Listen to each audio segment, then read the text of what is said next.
আপনারা চাইলে আপনারা নিজেরাও এমন একটা ঘর বানিয়ে নিতে পারেন, কবুতরের জন্য অথবা ঘুঘু পাখি পালন করার জন্য অথবা বাজিঘর পালনের জন্য। আবার আপনারা চাইলে মুরগি এবং কোয়েল পাখিও পালতে পারবেন।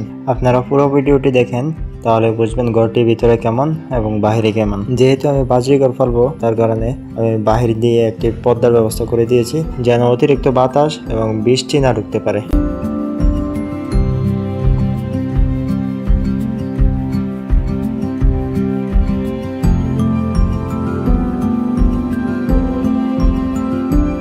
আপনারা আমার মতো বাজিঘর পালন করলে এরকমভাবে ভিতরে ডিম পাড়ার হাঁড়ি এবং এই যে আমি যেভাবে একটা গাছ দিয়েছি ভিতরে সৌন্দর্যের জন্য, সেভাবে দিতে পারেন। আর যদি মুরগি এবং কবুতর পালেন তাহলে এগুলো দেওয়ার দরকার নেই।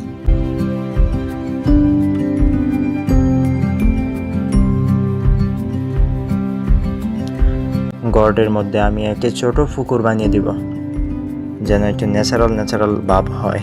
তার জন্য নিয়েছি আমি এটা, একটু হালকা সাদা কালার করে দিচ্ছি এটাতে। একটু শুকানোর পরে নিয়ে আসলাম এবং দিয়ে দিলাম পাখির ঘরের একটি কোনায়, এবং দিয়ে দিলাম অল্প কিছু বালি।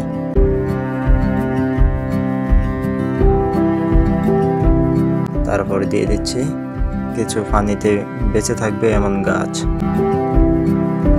এবং দিয়ে দিলাম পানি। আমার মনে হলো কিছু মাছ ছাড়তে পারলে মনে হয় ভালো হতো, তাই ভাবলাম কয়েকটা মাছ ছেড়ে দিব। আমার এখানে অন্য মাছের সাথে 4টা মলি মাছও আছে, আমি এখন সেগুলো ধরার চেষ্টা করব। প্রথমে আমি বালতিতে অল্প কিছু পানি নিয়ে নিলাম।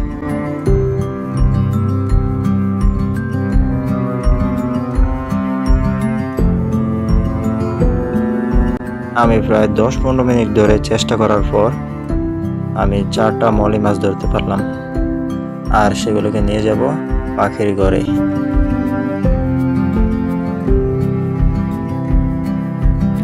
আমি এখন মাছগুলো ছেড়ে দিব আমার এই ছোট্ট পুকুরটাতে।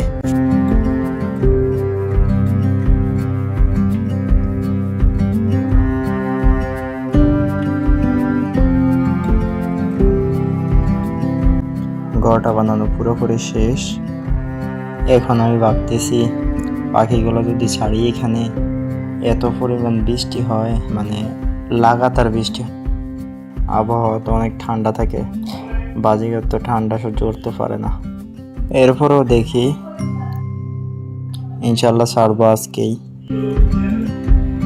তো আমি বিকালবেলা একটা ছোট খাঁচাতে করে পাখিগুলো ধরে নিয়ে আসলাম এবং কিছু খাবার দিয়ে দিচ্ছি, কারণ এখনই তো ছেড়ে দিব পাখিগুলোকে এই ঘরে।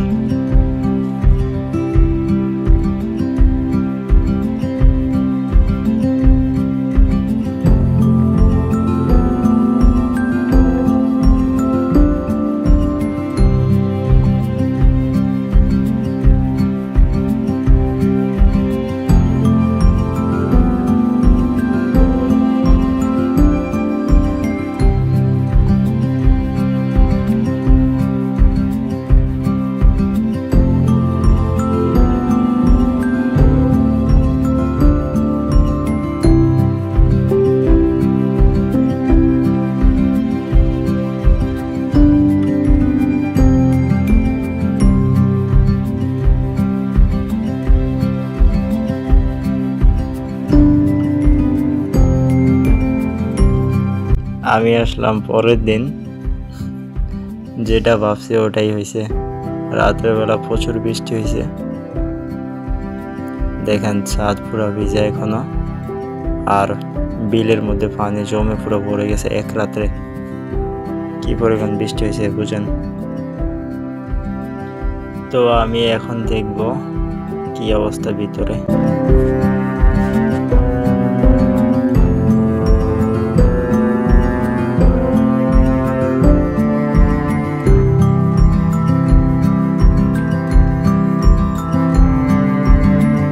চলেন আমরা দেখি ভিতরের কি অবস্থা।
ভিডিওটি এই পর্যন্তই।